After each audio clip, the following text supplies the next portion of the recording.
Blog Talk Radio.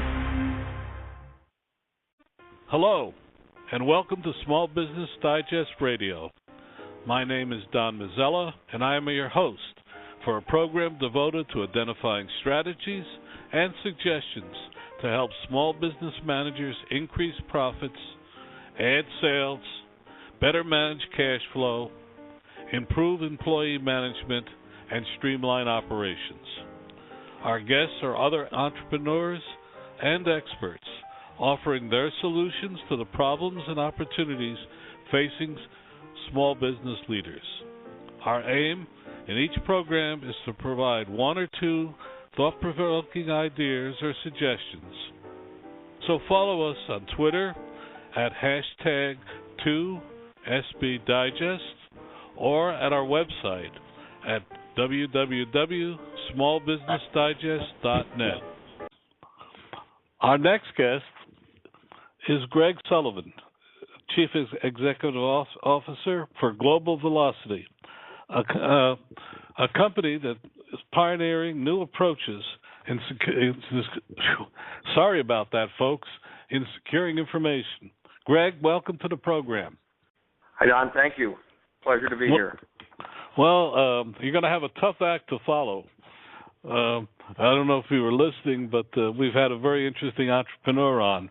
But you're a serial entrepreneur, if I believe, and more importantly, you're here to talk about a very important subject. But before we do, we always ask our guests a little bit about their personal background so our audience gets a little flavor of you. All right, Don. Thanks a lot. I was listening, and I do not have the primary qualification of your prior guest. I am not a mother. So, I am a father, however, and a proud father at that. So, just a brief background on myself. This is my second position in my career. I started a business right out of college, programming personal computers back in the day when the IBM PC was first coming out, and I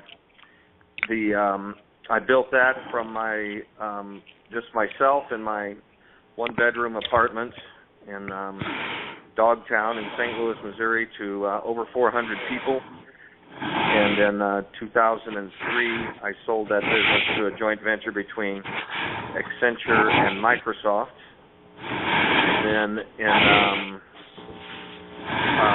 And then in 2005, I got involved in the cybersecurity business with this company called Global Velocity. And all of that was after a failed attempt to make a living playing music.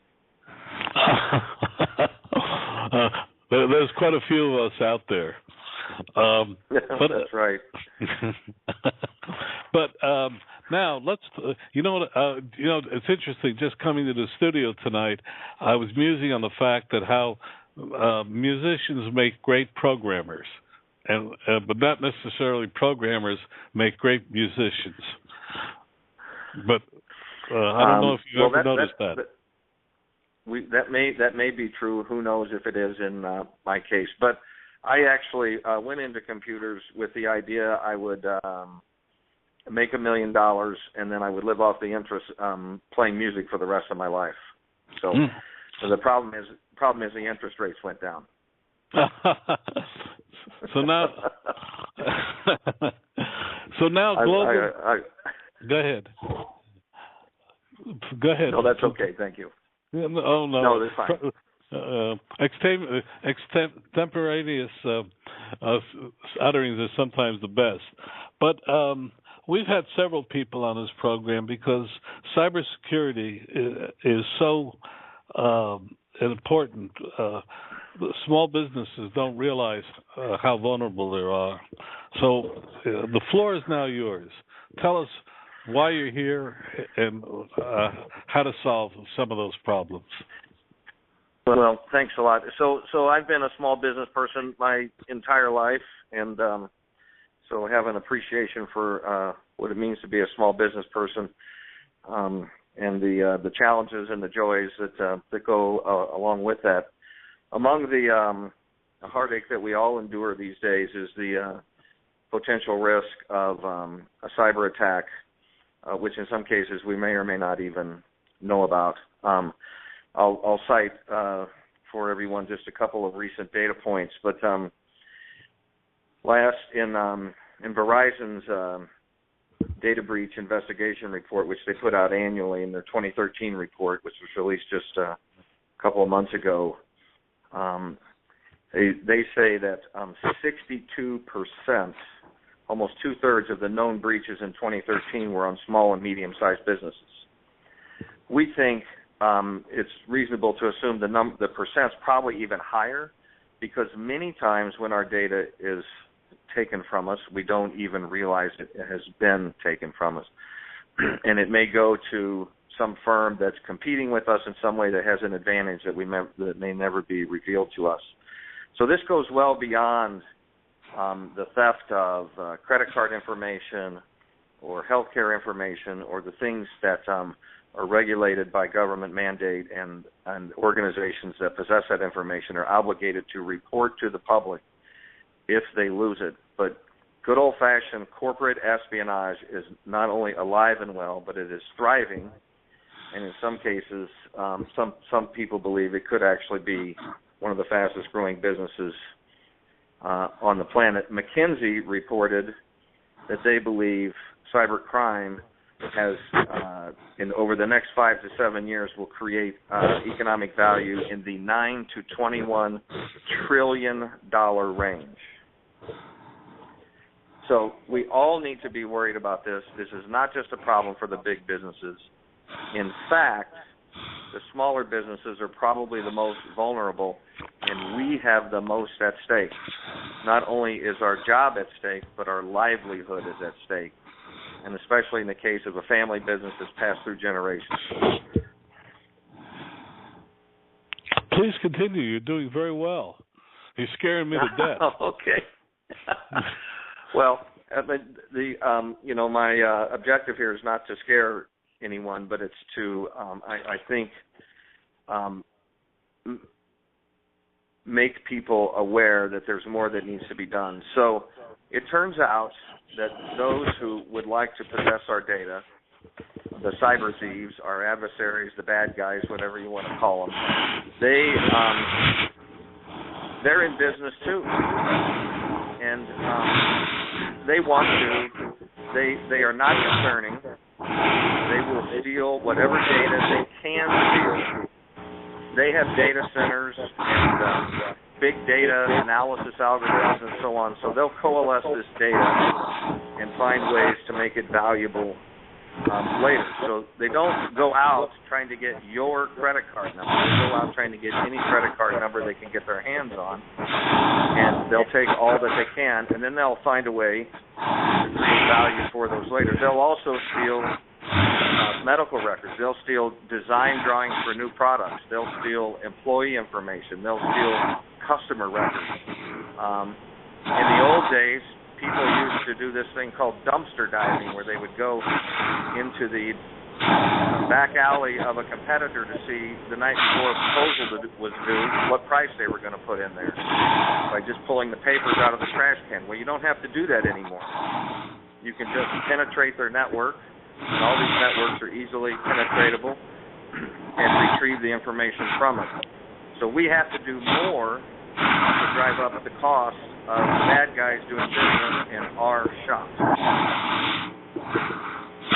So how do you do that? So there's a lot going on in cyber right now, and that's the right question to ask. So before, what we used to do was we made every attempt to keep them out of our network, from penetrating our network from the outside in.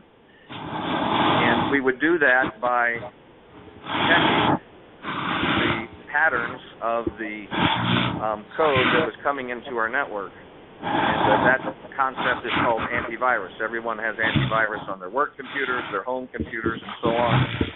Symantec, which is one of the leading vendors of antivirus software, just in the last few days or weeks here announced that antivirus is dead. And the reason is because we can't keep up with them. The viruses come at a faster pace than we can recognize the viruses and keep them out of our network. So the bottom line is they always have a way in, or someone on the inside may be acting in a mischievous or malicious way. So what we propose is let's pay attention to the same thing the cyber thieves are paying attention to, and that is the data itself.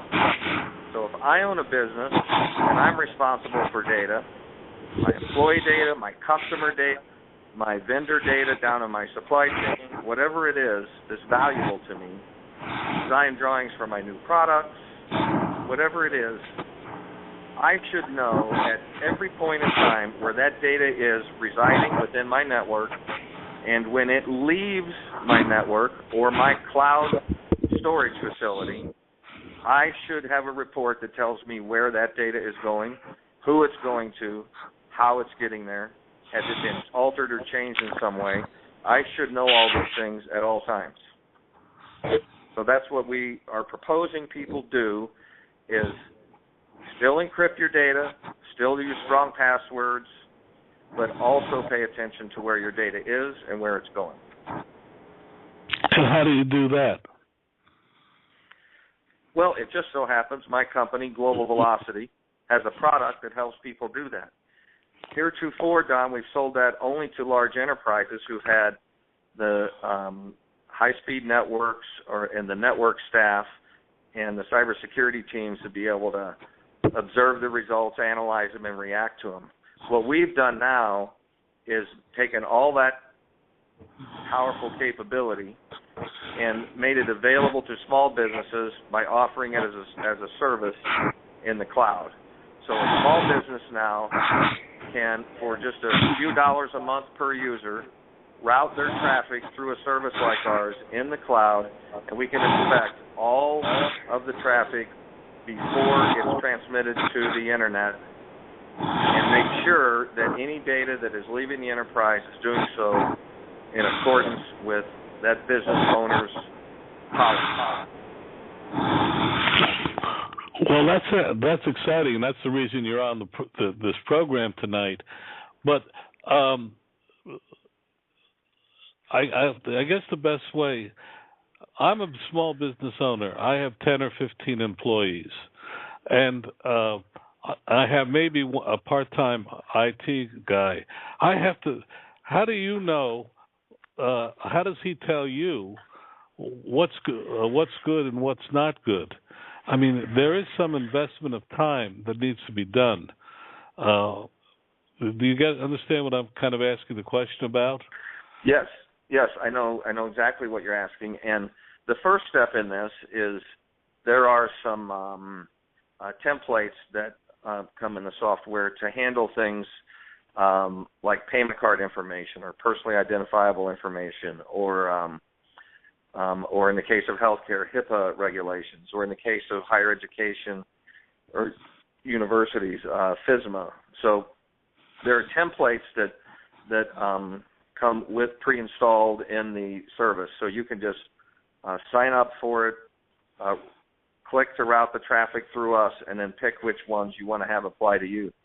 Now, you can go a step further, and you can say, I don't want you to tell me just when something that looks like a credit card number goes by, for example, or a customer number or a patient number, but I want you to tell me when exactly the credit cards that I possess or the patient records that I possess or employee records and so on go by. And you do that by letting us examine those one time first. So there's a little interface you go into, you click, you point to your data, you let us see it one time, and then we can look for that from that point forward. It doesn't take an IT person to do this, and we can pretty much walk anyone through it, including dentists and tennis pros and people of all walks of life are really capable of operating this for their business. Well, evidently you haven't sold me yet, because that sounds frightening to me. But and I'm kidding a little bit because I'm still learning the business. But let me ask you a question. As I researched this for this program, we use Verizon Business Net. Okay, and every time I try to do anything different, and I'll mention Verizon because they're my people. I try to put anything in front of it. They're always coming back with disclaimers or not permitting it. Do you actually go between my computer and the outside, or where do you go in the process? Right. So what we're looking at is what's leaving your facility or your cloud data storage facility, wherever you're keeping your data. So we're not focused on what's coming in, which I think is primarily what you're referring to. What we're focused on is what is leaving, because after all, if someone does penetrate your network or someone on the inside decides to steal your data, they do it by sending it out. And so that's what we pay attention to, is what's leaving the network. And, most security solutions that are available today are really focused on what's coming into your network. But we know that's no longer completely effective, if it ever was. Having twice experienced that, I know that. I can attest. I don't know. And by the way, you're absolutely right about that. I attended an IT conference that the whole discussion was about the fact that you can't keep them out. You better figure a way of figuring out how to stop them when they're inside, or in your case, when they try to escape. This is my primary point. And sorry to stop your flow there, but it's why aren't we paying attention to the same thing they are, which is our data, right? That's what they came for. And security offers to brag about the number of intrusion attempts that they deflected. Really aren't getting to the point. The point is, what data did they get access to, and what did they do with that data when they did? And that's the kind of thing that we attempt to reveal for companies. Well, let me ask you. Obviously, let's talk about Snowden.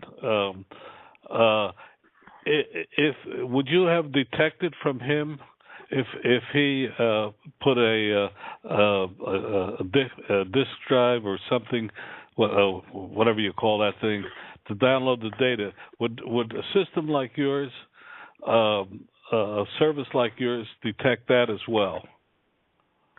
Well, absolutely. If it were applied in the appropriate place where the data was being transmitted, we don't have a whole lot of public information about how that data was exfiltrated. We do have more information, for example, on the WikiLeaks example, where Private Manning moved data from the State Department to the Defense Department and then copied it down to his disk.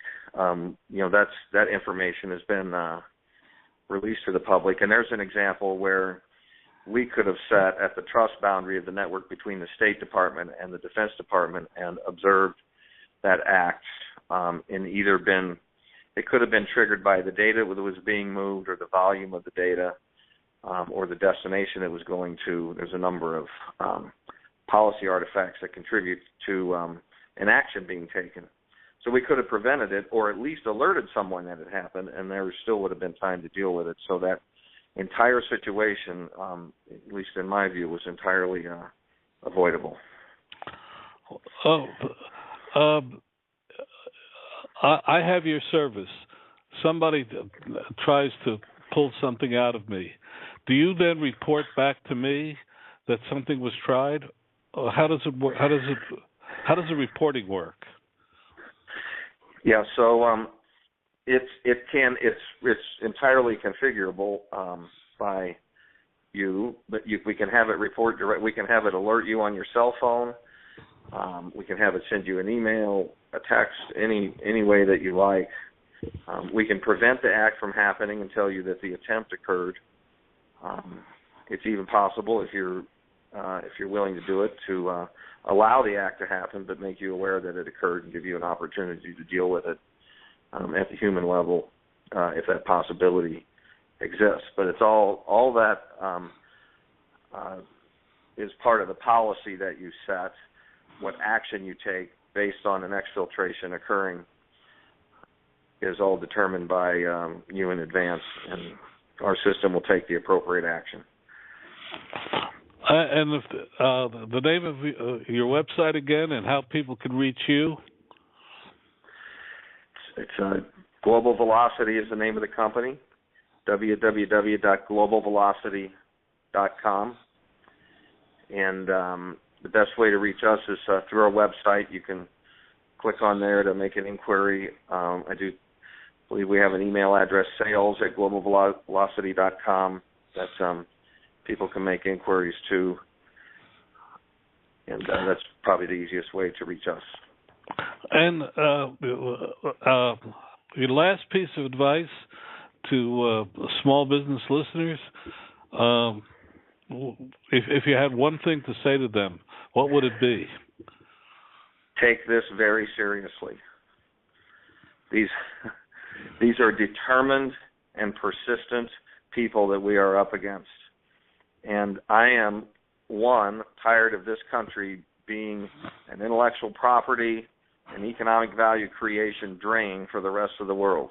We stood up the internet, we invited the whole world, and now there are bad actors out there who are taking advantage of this. It doesn't cost that much money, and it's not that inconvenient to take a little bit more effort, engage a company like ours to do more to protect your data, make it more expensive for the bad guys to do business in my business than somewhere else.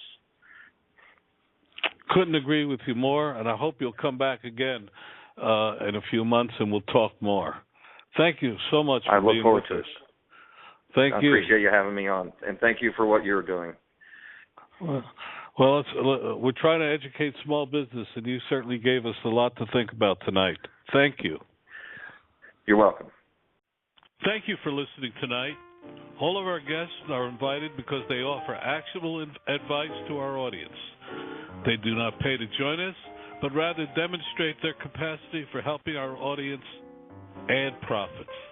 Thank you for listening, and we'll be here again next week with other experts to talk about ways to improve your profit picture. Remember, we're here every week at blogtalkradio.com/smallbusinessdigest. If you like what you heard today, tell others about our efforts. If you would like to be a guest or suggest topics for future hours, email me at info@smallbusinessdigest.net. That's info@smallbusinessdigest.net. We would also like to remind listeners that besides our radio efforts, Small Business Digest comes to you via the web, through our video channel, and in our magazine. You can subscribe for any or all of these by going to smallbusinessdigest.net. That's smallbusinessdigest.net. Thank you, and have a good day.